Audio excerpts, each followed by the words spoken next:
Olá, bem-vindo à 11ª edição do Por Dentro da Magistratura, um projeto da Escola Superior da Magistratura de Mato Grosso, que tem como objetivo conhecer experiências e condutas de magistrados e magistradas a partir de realizações e situações pessoais durante a carreira, as suas opiniões, suas escolhas e relacionamentos pessoais, institucionais e sociais, com o intuito de transmitir tudo isso na forma de orientação ou recomendação a magistrados em formação.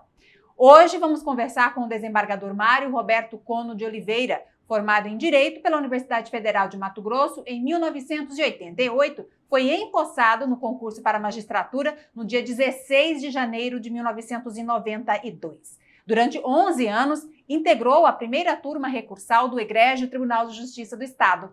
À frente do Juizado Criminal de Cuiabá, foi pioneiro no Estado na implementação da justiça terapêutica, que consiste em verificar os motivos que levam o autor do fato a praticar o delito e ofertar tratamento para curar a causa. Em 2019, foi promovido por merecimento a desembargador. Possui especialização em Direito Processual Civil e Direito Civil, Gestão do Poder Judiciário, Direito Penal e Direito Constitucional. Atualmente está como presidente do Núcleo Permanente de Métodos Consensuais de Solução de Conflitos, o NUPEMEC, e também é mestrando na Universidade do Rio de Janeiro.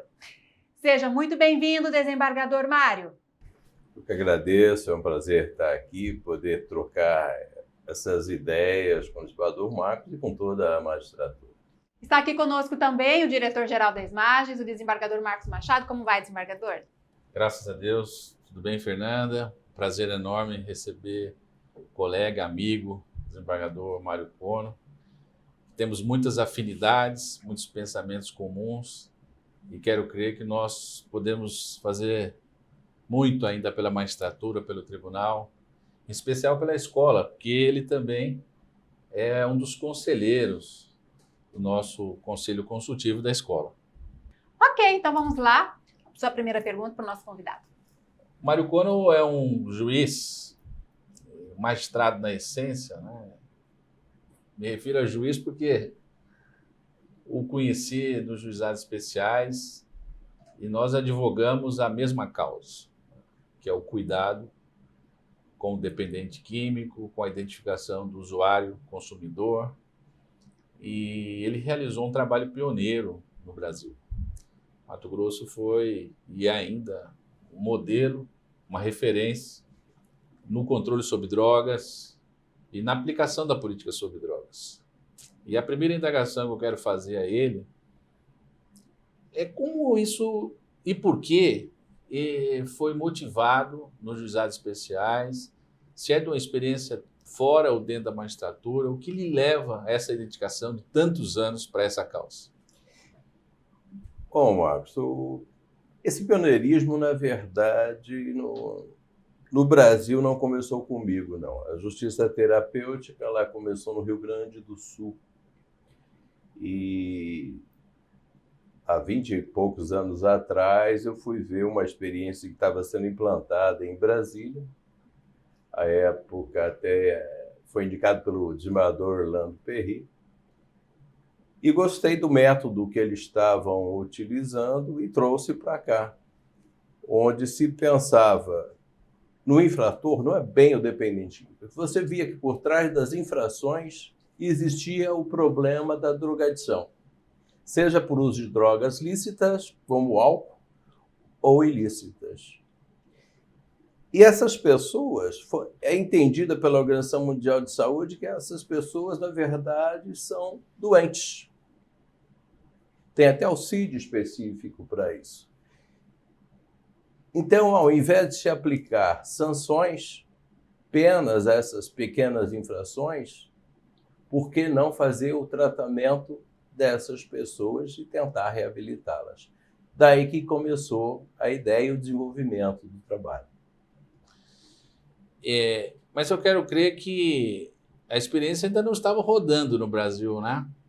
Estava engatinhando.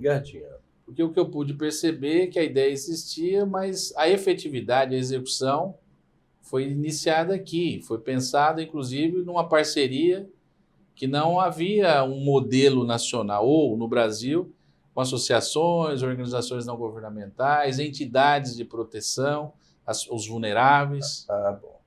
Isso você vai construindo com o tempo, porque você vai vendo que é um problema que não se resolve só, que há necessidade de todos estarem envolvidos. Você precisa que a saúde esteja envolvida, você precisa que a ação social esteja envolvida. Uma rede, né? Você precisa que comunidades terapêuticas estejam envolvidas, que líderes religiosos participem, que a sociedade em si participe, porque é um problema social. E muito grave, que se agrava, continua agravando a cada dia.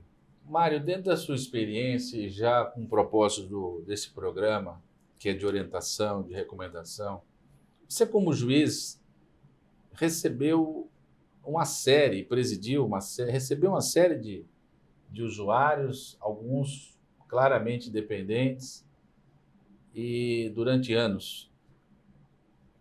Quais foram os seus métodos, seus critérios, além dos previstos em leis, que lhe davam uma segurança de que aquela ocorrência envolvendo posse ou porte de entorpecente caracterizaria para uso recreativo, para uso por dependência química, ou era um tráfico de quantidades ínfimas ou pequenas quantidades?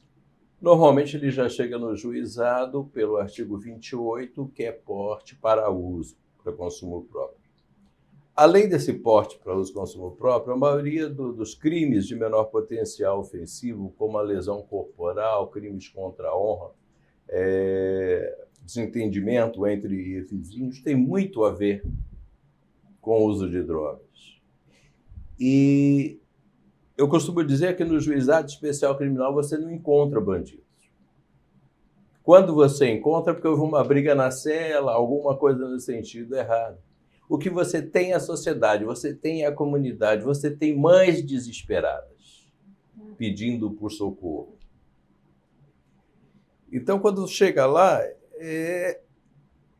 você não vai tratar essas pessoas como comumente na justiça criminal você trata, porque são pessoas dentro da sociedade que não se desintegraram, mas estão se desintegrando em razão do uso de drogas.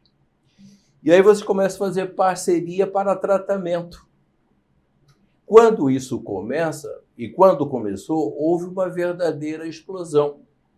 As mães ficaram sabendo e sabia que lá era um porto seguro onde podia chegar, no juizado especial criminal. Eles chegavam direto à saúde e não tinham o respaldo que deveriam ter. Mas sabendo que no juizado, por determinação de um juiz, eles iriam dar o tratamento necessário. Então, mães e o próprio dependente, próprios dependentes, às vezes posavam na porta do juizado especial criminal para pedir ajuda no dia seguinte. Então foi uma coisa que aumentou muito. E com isso nós fomos buscando também o apoio das autoridades municipais, estaduais, para fazer as parcerias necessárias.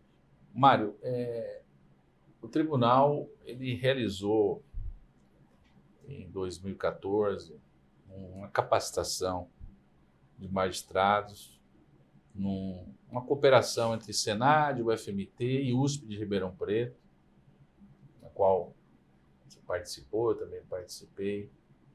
E lá eu recebi uma afirmativa por parte dos médicos, psiquiatras que ministraram o curso, desanimadora em termos de recuperação, de ressocialização, dentro de uma visão científica, obviamente, mas um percentual muito insignificante. Eu tive agora em Portugal e eu fiz uma entrevista com o psiquiatra João Goulão, que é o idealizador da descriminalização para consumo. E lá o grande problema ainda é a heroína. A heroína é ser tratada com a metadona, mas a metadona não tem eficácia alguma para a cocaína. E Portugal, por mais referência que seja, não tem uma política em relação a cannabis. É o que realmente acontece aqui no Brasil. Tratamento terapêutico, psicoterápico, e dentro da visão médica, eles comparam com uma diabetes, ou seja, uma doença incurável que é preciso tratar. A sua experiência de tantos anos ali, você nela acredita? Ela traz uma outra perspectiva dentro da ótica jurídica? É possível acreditar que esses métodos conciliatórios, sobretudo com ênfase religiosa ou mesmo psicológica, assistencial, ela possibilita a reinserção social, o abandono ou a relativização do vício? Olha, passaram por nós, eu sei porque há casos concretos, então passaram por nós pessoas com alto nível de dependência, que já estavam praticamente quase em situação de rua, que hoje são grandes empresários, advogados, políticos, formados em outros cursos de grau superior e que levam uma vida normal. Então, eu posso dizer que acredito sim, porque eu tenho isso como casos concretos de pessoas que ainda mantemos contato e que vêm muitas vezes nos encontrar e dizer como está indo. Então, é possível. Não é uma tarefa fácil. A dependência química, como qualquer vício, como um chocolatra, como aquele que tem compulsão por alimentos, são uma doença muito bem de tino psicológico mesmo e que precisa de tratamento e vigilância constante. Eu, por exemplo, fui fumante. Eu fumei por mais de 20 anos e faz mais de uns 24, 25 que eu não coloco um cigarro na boca. Mas eu sei que se eu brincar com cigarro, daqui a pouco eu estou fumando. Porque eu não deixei de ser viciado. Eu me controlo. Eu não sinto a necessidade, mas se eu facilitar, eu viro vítima desse cigarro de novo. Então, assim também é o dependente, seja da cocaína, seja da maconha, da heroína, qualquer outra droga da qual ele tem uma dependência. Uma vez dependente, dependente sempre. É o estilo AA, é a filosofia do AA, porque o álcool tem o mesmo efeito. Então, uma vez que o alcoólatra, está alcoólatra para sempre. Mas eles contam dia a dia o não uso. Maravilha. Dia por vez, né? Um dia por vez. Mário, eu tenho uma necessidade até de maior aprofundamento, porque não tive uma atuação prática, mas ela me envolve emocional e espiritualmente, porque vejo nessas atuações alternativas do judiciário um alcance social muito grande. Eu gostaria de entender, compartilhar com os colegas, com a nossa equipe aqui da Esmarges, a distinção, se é que ela existe de forma muito determinada, muito específica, entre a justiça terapêutica e a justiça restaurativa. São sinônimos? Não, mas podemos dizer que um é o continente disso tudo que é a justiça restaurativa. A justiça restaurativa ela iniciou como o quê? Voltar ao status quo antes, voltar a ser o que era. Isso começou com a justiça restaurativa. Começou com os crimes contra o patrimônio. Eu pratico um furto e a justiça restaurativa eu tenho que ressarcir aquele dano que eu teria ocasionado. Isso é o embrião da justiça restaurativa. Mas ela cresceu, ela se transformou, ela virou um complexo de tudo aquilo que se pode, entre aspas, restaurar ou melhorar. Por isso que é relativo a essa questão do nome que se dá, né? Então, nós podemos restaurar uma sociedade, podemos restaurar um bairro, podemos restaurar uma escola. Então, quer dizer, ela é muito mais complexa. A terapêutica, como o próprio nome diz, ela está a ver com a terapia. Por isso que eu prefiro usar a terapêutica nessa questão das drogas, já que nós estamos falando em doença, e nós vamos oferecer um tratamento, então é uma terapia. Então, a justiça terapêutica. Não que ela não faça parte do complexo maior da justiça restaurativa. Mário, e dentro desse contexto... Inclusive na terapêutica, só acrescentar uma coisa que importante, que não é só a questão de drogas. Por exemplo, se você pegar uma questão familiar, onde há excesso de ciúmes, por exemplo, uma briga muito casal por excesso de ciúmes, são neuroses. Se você tratar essa neurose, você está fazendo uma terapia. Né? Então, pode ser terapêutica em vários outros sentidos também. Eu acredito até que nós somos uma referência também nessa relação doméstica, né?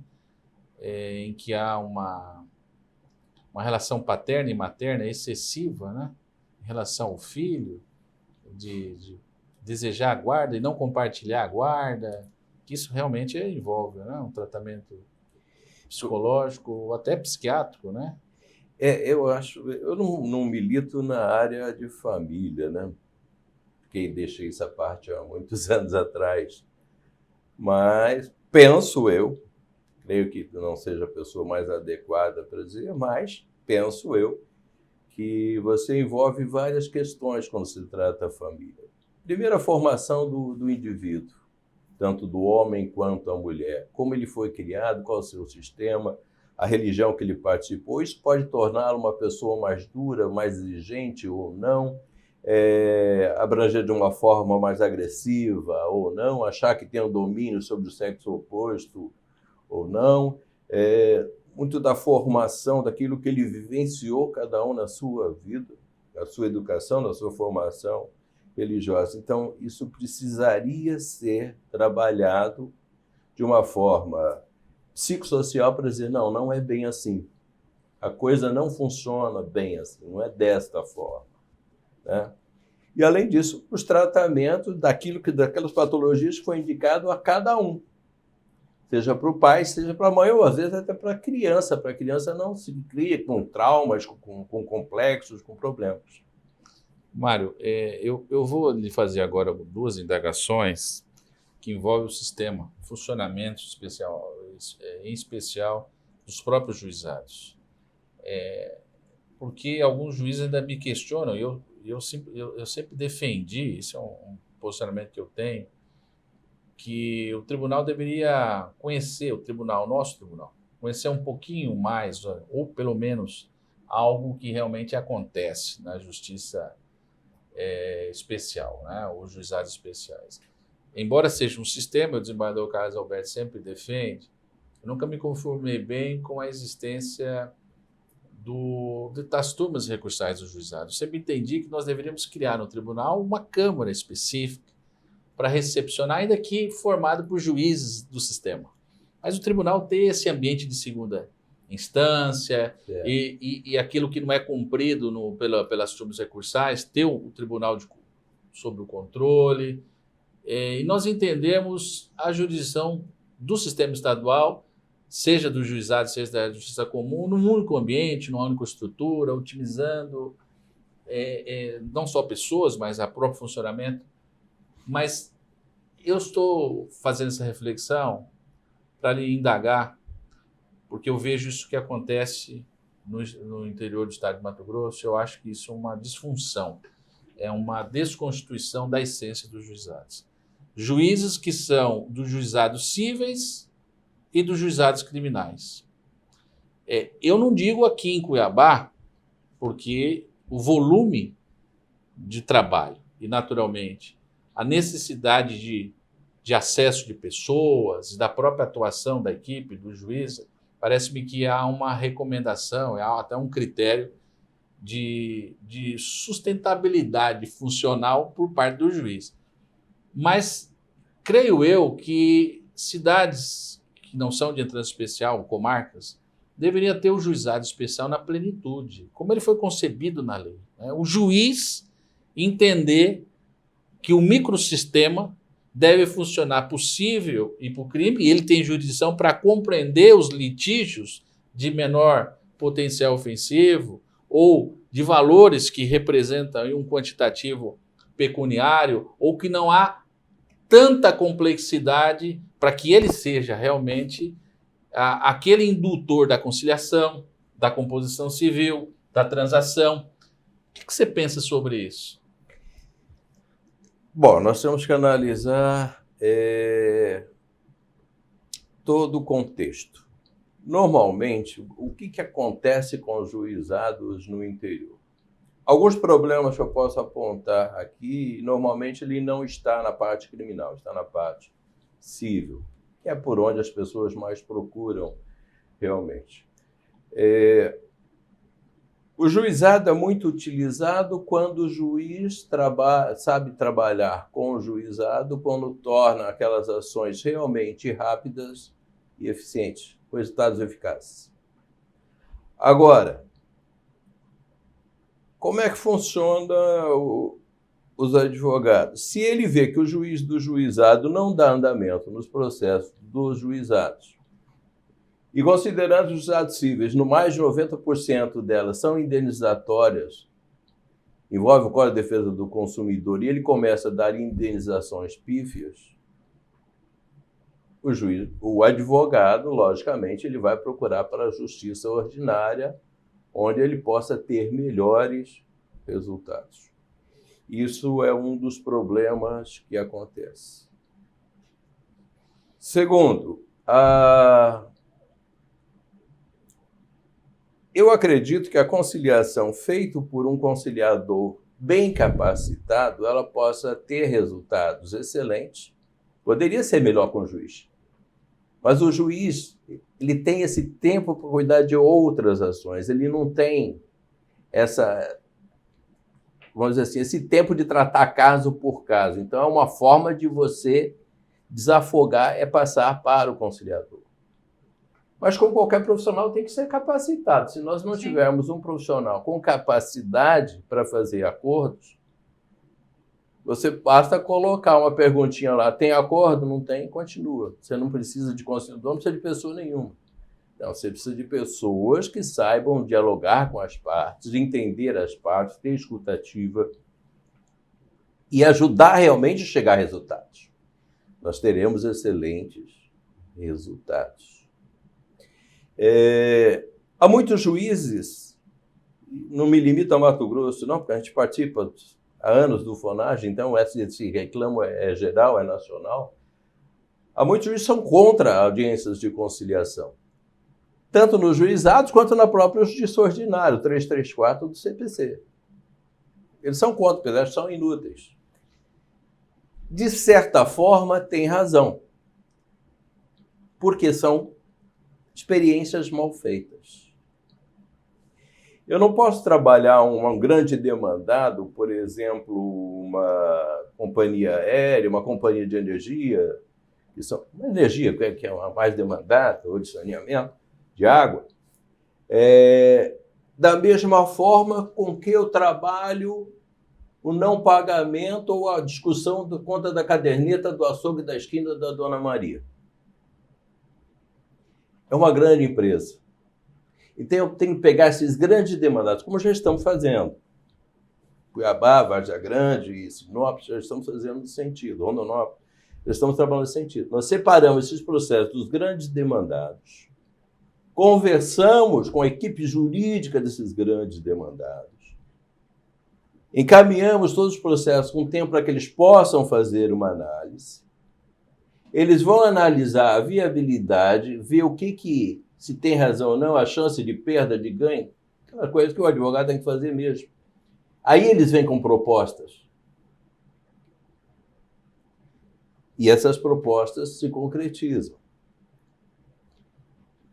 O que tem que pensar o magistrado também é o seguinte: não deu certo mesmo assim, já vai chegar para o juiz pronto para ele julgar conforme o estado do processo, porque a sua maioria não cabe instrução, não há necessidade de instrução. Então, se julga conforme o estado do processo, ou a prova documental do de direito. A grande maioria. Não estou falando que em alguns casos não tem que fazer. Então, é você saber trabalhar juizados. A gente saber trabalhar juizados, dá certo. Quanto às turmas recursais, eu tenho uma opinião mais ou menos igual à sua. É um segundo grau de jurisdição. Então, o fato de ser por desembargadores ou por juízes desjuizados, o resultado seria praticamente o mesmo. O mesmo. Né? Mas quando se criou isso, eu acho que é mais uma forma de você evitar custos para tribunais e resistências de tribunais, porque você teria que criar câmaras exclusivas com desembargadores, que talvez demandaria um custo maior. Então, foi criada essa figura das turmas recursuais desde a edição da Lei 9.099, lá em 1995.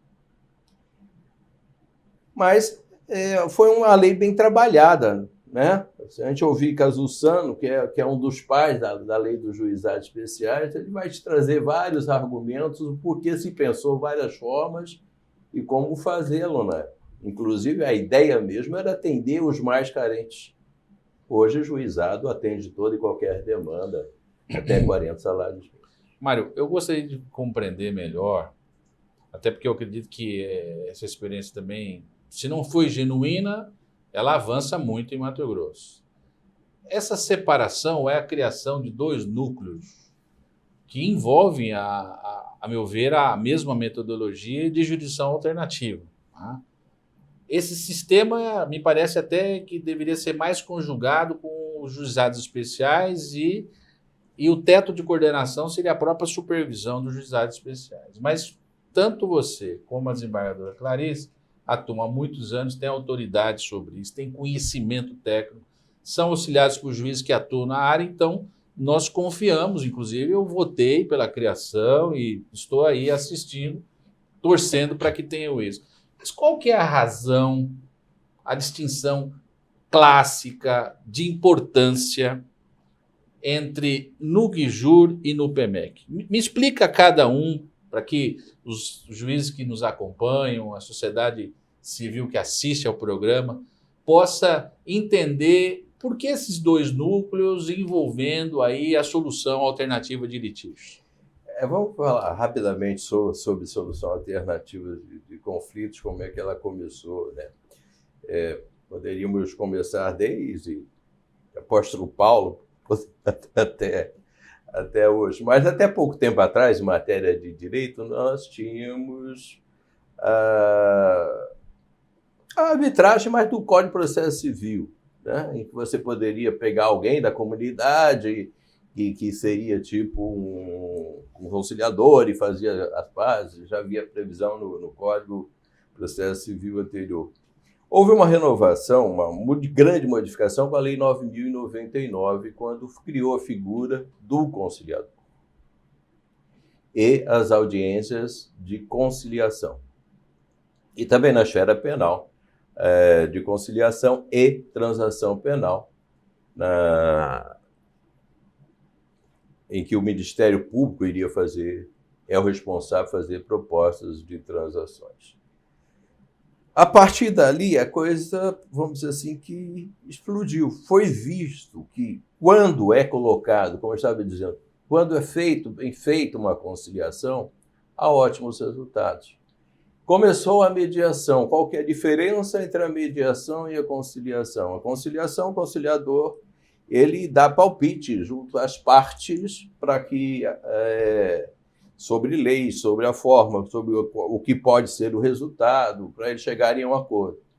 A mediação, não, ele simplesmente faz Esse simplesmente não é tão simplesmente isso, a técnica, a capacitação. Ele vai trabalhar as partes para que as partes tragam a solução para o problema. Uma negociação, por exemplo, é uma coisa mais entre empresários, mais entre comércios, indústrias. Entre eles mesmos podem fazer negociação, que é o que se faz na vida privada, transportada para o Poder Judiciário. Você pode trabalhar a vara da falência e recuperação judicial nesse sentido também. Então, são técnicas diferentes que você ajuda na autocomposição. Eu costumo dizer, quando eu falo para os conciliadores, mediadores, que a gente não deve separar tanto, porque a coisa vai modificando conforme cada audiência. Você não sabe qual vai ser o resultado. Aí eu brinco com eles, que às vezes você começa na conciliação, parte para a mediação e termina na oração, né? Você faz de tudo para que chegue a um acordo, e tudo isso é importante. Paralelamente a isso, foi vendo os operadores de direito, e principalmente o CNJ, que existe algumas técnicas que ajudam no processo do desenvolvimento de soluções de conflito. Por exemplo, a gente estava falando de famílias, né? Aí Clarice tem lá, pode ter lá, ainda está no PEC, mas vamos passar para a Clarice, pensando que pode ser passado para a Clarice. Escola de pais e filhos, onde vai analisar o problema daquela criança, aquele casal. Talvez você não esteja solucionando o processo ali, mas você está solucionando o conflito. Quando você trabalha círculos de paz, que o Nuguijur é uma das bandeiras do Nuguijur, da desembargadora Clarice, é interessantíssimo. Eu vou tentar sintetizar aqui. Um problema numa escola, para mim ficou muito bem caracterizado, uma escola em Ponta Grossa que tinha alto índice de violência, de briga entre os alunos, brigas entre alunos e professores. Então começou a fazer esses círculos restaurativos. Esses círculos restaurativos, círculos de paz, você coloca ali o diretor, o professor, o rapaz da limpeza, o aluno, todo no mesmo pé de igualdade, no círculo, no mesmo pé de igualdade, podendo ter voz e vez. E juntos buscam soluções. E tem resultados maravilhosos. Essa escola deixou de ser bem agressiva e passou a ser muito participativa, né? Então, no IPMEC e o Nuguijur, vamos dizer, o Nuguijur é algo que foi parido pelo NUPEMEC, né? E foi crescendo. Mas qual causa, Mário? Eu teria uma relação de causas para o núcleo permanente de métodos consensuais de solução de conflito, específicos, um rol. Como que o juiz trabalha isso? O juiz trabalha no NUPEMEC, trabalha mais, nós podemos reduzir mais a questão de conciliação, mediação, negociação. De causas disponíveis. De direito disponível. O Nuguijur já teria mais essa parte social, moral e afetivo, psicológico mesmo, das partes. Então, esse eu poderia dizer que está mais voltado ao direito de família. Sucessão, família ou não? Não, porque quando a gente for analisar a complexidade, se você pega... o juizado é uma grande escola para isso. Quando chega um termo circunstanciado, vem um crime de injúria. Um crime contra a honra. A menos que a pessoa tenha transtorno mental, ninguém está xingando o outro gratuitamente. Você está respondendo a uma ofensa ou uma agressão. Então você tem que saber ler nas entrelinhas o que realmente é o problema. O problema não é a injúria. É o que causou a injúria. Aonde está a mágoa? Por quê? Qual foi o motivo? E aí você trabalha isso. Isso dá para trabalhar em praticamente todas as frentes. Para falar a verdade, Marcos, eu acho que você tirar a parte dos delitos graves para cima, graves e gravíssimos, o resto tudo pode ser feito. Tá, mas eu posso dividir os núcleos numa jurisdição? Uma é possível, outra para a jurisdição penal? Porque o que eu não estou a compreender é o seguinte: determinado juiz, determinada vara, ele está vinculado a algum desses núcleos, algum método, a ambos, ele recebe o auxílio, a colaboração dos juízes que auxiliam o NUPEMEC e o Nuguijur, na prática, esse funcionamento... Na prática, nós estamos tentando estender cada vez mais, levando a conscientização aos juízes para que adotem os métodos. Né? Nós não podemos obrigar. Tem duas coisas que nós podemos obrigar, porque, na verdade, já é obrigado por lei, não é nós. Que é a audiência de conciliação dos juizados especiais e o 334, da Justiça Civil Ordinária, que é obrigatório. Inclusive, deixar bem claro, essa obrigatoriedade, o 334, por exemplo, tem até previsão de multa. Então, quando o juiz abre mão do 334 e não aplica a multa, ele pode responder até por improbidade administrativa, ele pode responder até por omissão. E não estamos vendo isso. Tá? Então, é necessário que se faça. Agora, o que a gente tem trabalhado é para ver uma centralização cada vez maior dessas audiências, para você ter os profissionais adequados. A minha ideia no NUPEMEC agora é criar conciliadores especializados. Conciliador especializado para falência e recuperação judicial, por exemplo. Eu não posso pegar esse e o mesmo da família. Não é. O trabalho não é o mesmo. Tá, mas você conciliadores e mediadores preparados para a família. Para áreas específicas. Para áreas específicas. Para que você tenha resultado. Mas você tem uma relação de juízos que você teria essa vinculação? Temos. Isso que me parece importante nós divulgarmos, não só no tribunal, mas a escola tem o desejo de divulgar para desenvolver as atividades pedagógicas, das quais você bem realiza, né, com o auxílio da nossa juíza coordenadora, né, a Cristiane Padim. E, então, seria muito importante nós termos esta relação de juízos para convidarmos, né, aquilo que realmente é da prática do NUGJUR. Quais são? Quais são os da prática do NUPEMEC? Então, fica aí um pedido.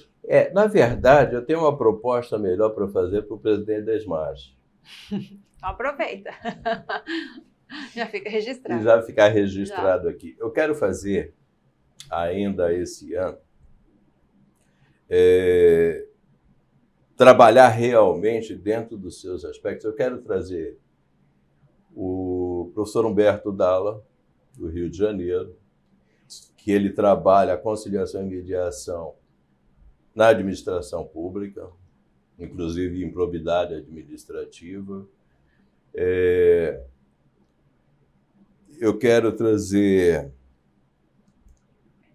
Esqueci o nome do professor agora.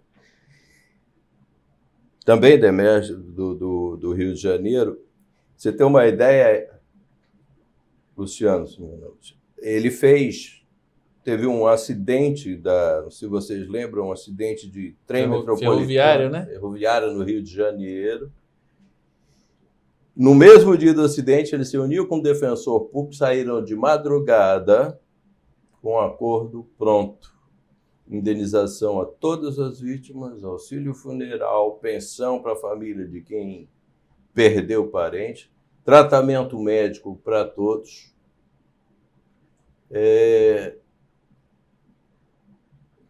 Fecharam de tal forma que ficou tudo engajado. Então, quer dizer, imagina quantas ações e quantos anos evitaram de lutas pela quantidade de pessoas que foram são privadas de direitos, né? Que reconhecidos. E ele mesmo vai dizer que o diretor da empresa falou que eu gastaria em mídia para recuperação da imagem seria menos oneroso do que eu estou pagando. Pensou também na finalística, né? No resultado financeiro. Sim. Mas não interessa, o importante é que o problema social foi resolvido. Eu quero trazer um para o foro extrajudicial, ou seja, para cada setor trazer um professor. Mas fica aceito aí a proposta, naturalmente vamos realizar. O que importa e nos interessa muito é identificar quais juízes, ou se é possível isso, né, estão mais voltados à prática, aos métodos desenvolvidos pelo NUPEMEC e no NUGJUR, ou ambos, né? Porque eu não entendo bem, Mário, esse funcionamento das comarcas. Está vinculado ao diretor do foro, está vinculado a cada juiz, se é o juiz civil, se é o juiz criminal. Então, eu estou à disposição para que nós possamos desenvolver as atividades pedagógicas. Você que vem do Ministério Público, trabalhou muito com isso, com essa possibilidade, até final de 2019, era proibido o acordo em improbidade administrativa. Aí, no final de 2019, passou a ser expresso e agora já vem nessa reforma que teve todo o detalhamento de como deve ser feito. Aí eu costumo conversar o seguinte, quando eu estou falando com os juízes ou alunos, eu pego 3, falo, você é o promotor, você é o procurador do Estado lesado, você é o advogado do réu. Nós temos o seguinte, uma aquisição de um bem de 100 mil, foi feita a licitação, saiu por 140 mil. O procurador do Estado, qual que é o objetivo? Ressarcimento do prejuízo. Qual que é o prejuízo? 40 mil. Mais alguma? Se tiver uma multa, mais alguma coisa que entra para o cofre público, é o que interessa para o Estado. Ministério Público, ressarcimento. E que haja alguma medida pedagógica. Então, se você colocar proibição de contratar com o poder público, se você colocar inelegibilidade ou alguma coisa assim, sentido. Agora, se for um político, ele não vai querer inelegibilidade, o resto ele paga tudo. Uma multa para o Fundo de Direitos Difusos. Fundo de Direitos Difusos. Agora, o advogado do réu, teu cliente, meu cliente é prefeito, foi o prefeito. Não vai querer aceitar. Não, eu aceito. Não, eu pago a multa, sim, só não aceito elegibilidade. Sim, me vira a elegibilidade. Fecha-se o acordo. Então, você vê que dá-se para fazer.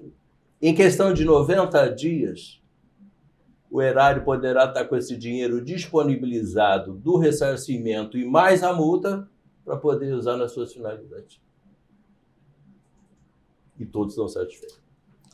Bom, Mário, agora vamos falar um pouquinho da sua experiência pessoal, daquilo que você pode transmitir, seja como recomendação, seja como conscientização. A todos nós, eu tenho dito que sempre é um aprendizado a atuação contigo na Comissão sobre Drogas Ilícitas. Você teve uma experiência, ainda que muito jovem, de trabalhar na imprensa, né? Salvo engano, no rádio. E depois, naturalmente, você se tornou juiz e hoje desembargador e certamente se relacionou com a imprensa. Você conhece um lado, conhece o outro lado. O que você poderia me dizer sobre a importância ou não, né, no sentido de ter cuidados ou cautelas na relação com a mídia, seja os veículos de comunicação, seja a participação de programas, seja a veiculação de posicionamentos que nós temos. Quem sabe eu já fiz, quem sabe você também o fez. Artigos jurídicos em jornais, em sites. O que você pode, dentro da sua experiência, nos dizer? Bom, o trabalho da imprensa é importantíssimo. Às vezes eu lamento que eles não se deem o respeito, nem todos, mas alguns não se deem o respeito que deveria ter. Eles têm a responsabilidade de ser a vitrine de tudo que acontece, mostrar tudo que acontece. Só que muitas vezes escondem muitas coisas atrás da vitrine ou atiram pedra na própria vitrine. Mas há profissionais sérios. Nós precisamos da imprensa. Então, não podemos satanizá-la e nem endeusá-la, mas precisamos da imprensa. Cada vez mais nós temos que ter tudo divulgado e graças a Deus é assim, tudo divulgado. Hoje nós sabemos o que acontece no mundo a poucos segundos, a poucos minutos. Então, é necessário. O que eu diria... Os magistrados mais antigos já estão tarimbados. Mas como agora está entrando magistrados novos, tendo magistrados ainda, de certa forma, começando,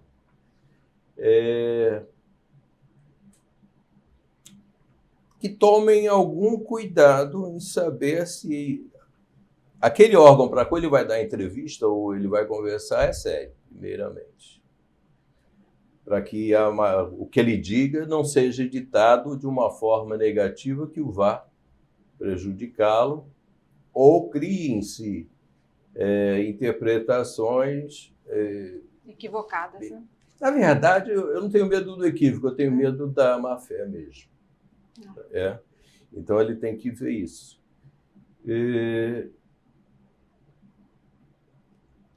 Se tiver um pouco de tarimba, eu prefiro fazer qualquer coisa ao vivo, porque não tem forma de editar. Sim. Né? Mas eu sei que você enfrentar uma câmera, enfrentar um microfone, para quem está começando ou para quem não tem o conhecimento, muitas vezes é um grande pesadelo. Então, não é fácil. Isso quando você está tratando dos problemas da sua comarca, os problemas que estão em suas mãos. Tomar cuidado de não antecipar o seu pensamento, para não fazer pré-julgamento. Nós vemos, inclusive, tribunais superiores fazem isso, né? Mas é um grande risco quando você antecipa a tua forma, porque você já prejulgou. Se prejulgou, você está suspeito ou impedido. Então, tomar muito cuidado com essa forma de se expressar. Agora, fazer matérias doutrinárias ou sobre determinado assunto sem que seja casos específicos, eu acho ótimo. Isso colabora, isso mostra conhecimento e muitas vezes até a forma de pensar daquele jurista, não digo nem magistrado, daquele jurista. São formas diferentes de você trabalhar na imprensa. Maravilha. Mário, eu vou fazer minha última indagação, que envolve, acredito que é a essência do programa, é por dentro da magistratura. Eu queria que, nesse decorrer aí da sua carreira, né, interior, capital e agora segundo grau, você apontasse aquilo que você entende que foi um erro, um equívoco, uma conduta, um ato, uma decisão, um pensamento, se é que existiu, obviamente, que você não faria. E também aqueles que você reconhece que são positivos e repetiria, e assim você recomendaria que fosse uma prática, fosse usual, fosse observado por esses colegas que estão em formação. Mas eu quero dizer a você que, além da formação, a escola tem um papel de capacitação permanente. E nós temos aqui alguns desafios, alcançar quase 30% de magistrados que no ano de 2021 não participaram de nenhuma atividade pedagógica. Então, esse programa, toda a equipe que nos ajuda aqui, precisa entender essa preocupação que nós temos, não minha apenas, mas também da desembargadora Maria Helena, que preside o tribunal, e também do desembargador José Zucchim, que atua dentro de uma atividade correcional, mas ele busca o quê? A excelência da prestação judicional. E é com o conhecimento que a gente obtém. O que você diria? Bom, primeira parte, comecei novo na magistratura, como vocês mesmo disseram aqui no currículo, em janeiro agora são 30 anos, né? Dia 16 de janeiro são 30 anos de magistratura. E quando você entra, você acha que é o reformador do mundo, né? Que você tem razão, que você sabe tudo. Isso muda depois que a gente casa, né? Mas, e aqui, naquela ânsia, naquela vontade, você acaba fazendo algumas coisas não de forma ilegal, não querendo fazer direito e esquece que por trás do direito há um ser humano. Um dos erros que eu reputo como dos mais graves foi ter condenado jovens por uso de drogas compartilhada como tráfico. Naquela época, fornecer, ainda que gratuitamente, aquele negócio todo, 63, 68 ainda. Mas ainda repete a redação. E o que eu colaborei com aquele jovem? Nada, talvez tenha estragado a vida deles. Não sei, acredito, eu acredito que o tribunal possa ter aí, espero que tenha arrumado esse meu erro. Mas são coisas assim. Não reconhece o tráfico, então, nessas situações, hoje? Não reconheceria de forma alguma. Não há, se você vê com uma relação de jovens, se eles estão usando junto, logicamente um vai passar aquilo que está usando para o outro, mesmo assim é para consumo, não existe verdadeiramente um comércio ou um tráfico de drogas ali. Então, isso eu não faria novamente. Ainda que se remunere quem passe. Mesmo assim, você não reconhece. Que normalmente tem, né? Mas se a remuneração for suficiente para pagar aquela binga, aquele droga, R$10, R$5, você não pode dizer que isso é um comércio. né? Há que ter bom senso, a gente tem que ter bom senso. Infelizmente, às vezes, o bom senso só chega com um pouco mais de idade, mais de experiência. Aquela vontade de fazer justiça, o evita. Um outro fato polêmico, um fato que ficou polêmico na minha vida, quando eu trabalhava com a violência doméstica, antes da existência da Lei Maria da Penha. Não, minto, logo após a Lei Maria da Penha, eu apliquei a Lei Maria da Penha em favor do homem. Olha só. Foi parar no Fantástico. Mas havia a necessidade de mostrar que o homem ele não precisa repelir a agressão com agressão. Que a justiça e a lei também o protegiam. E esse era o maior intuito que eu fiz. Sabia que ia dar polêmica, mas eu fiz para mostrar que a justiça também defendia o homem quando era agredido e que ele não precisava ser violento ao contradizer ou se defender daquela agressão sendo mais agressivo, sendo agressor. Então, essa foi a ideia. Depois houve a reforma das leis penais, em que passou as medidas cautelares diversas. Protetivas. Então, já poderia ser, mas foi antes disso. Então, eu tinha e usei a analogia à Lei Maria da Penha. Mas o que eu quero dizer é o seguinte, nós trabalhamos, e não é por estar no PMEC agora, mas nós temos que trabalhar realmente para a solução de conflitos. Muitas vezes aquelas pessoas que nos procuram, eles não querem uma decisão judicial, eles querem uma solução. E nós podemos ajudar muito.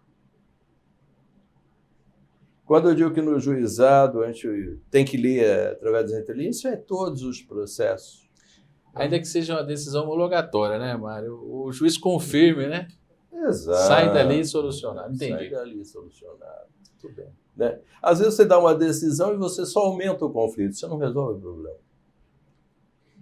Vem uma nova geração, tem novas ferramentas à disposição agora do Poder Judiciário, então que essa nova geração a utilize. E procure. Nós procuramos ser melhor do que aqueles que nós encontramos. Que eles procurem ser bem melhor que a gente. A gente está até com uma campanha ainda, a oficina de pais e filhos, né? As audiências online de conciliação é fácil, é rápido, é online. Está aí à disposição para as pessoas usarem, né, desembargador? Perfeito. Então tá, vamos aproveitar então esse tempinho final do programa. Vou pedir para o desembargador fazer as considerações finais, depois o nosso desembargador Marcos Machado e para a gente encerrar, por favor. Olha, adorei estar aqui, esse bate-papo informal, onde nós pudermos expor as nossas ideias, expor um pouco daquilo, da forma que nós pensamos, sem aquela disputa de saber direito. Não, eu acho que nós temos mais que dialogar mesmo, trocar experiências. Nem tudo o que eu disse poderá haver concordância. E assim tem que ser mesmo, né? Tem que haver essa dualidade. Mas espero, pelo menos, deixar alguma coisa que vá provocar as ideias, sejam elas favoráveis ou racionais de quem assistir. Ok, por favor. Tudo bem, Mário, eu não tinha dúvida que nós faríamos hoje um diálogo muito producente, muito construtivo. E eu quero deixar aqui não só o agradecimento da escola por esse programa, mas também pela sua atuação no Conselho Consultivo, mas encaminhar contigo para que esse ano nós possamos concretizar, além da sua proposição de estar trazendo palestras de fortalecimento dessa cultura, a cultura resolutiva, diria, ou solucionatória. Mas nós temos este ano também, e eu gostaria da sua participação, realizar um evento que comemore a semana, na verdade, que ilustre a Semana Internacional do Abuso de Entorpecente. Nós gostaríamos de realizar isso, quem sabe, no âmbito ou de uma repercussão, uma abrangência nacional. Eu gostaria muito que esse programa já antecipasse, que a gente está trabalhando isso para julho. Gostaria que você estivesse conosco, trazendo os seus ensinamentos, mas também indicando as discussões, os debates. Nós estamos trazendo o NIODC, no escritório da ONU no Brasil, para participar, já é um convite formulado, estamos aí buscando firmar um protocolo. A SENAD, a Secretaria Nacional sobre Drogas, que está na iminência de assinar uma parceria, um termo de cooperação conosco, e aqueles juristas, especialmente do STJ, que é a jurisprudência que nos conduz à aplicação da lei sobre drogas, para que nós possamos envolver não só o conhecimento, mas a compreensão sobre a política, sobre o controle de drogas no nosso país. Então, esse é um desafio que eu espero contar contigo esse ano, porque você preside a comissão e certamente tem um domínio muito grande a respeito de prevenção e tratamento. Por falar nisso, aproveitar um minutinho só.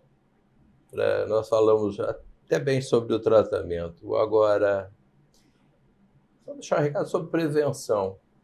Por favor. Né? É inquestionável o quanto as nossas polícias, questão de fronteira, trabalham o tráfico de drogas, nossos presídios estão lotados, os nossos juízes que trabalham nessa matéria abarrotados de serviço, e a droga continua entrando de uma forma bárbara.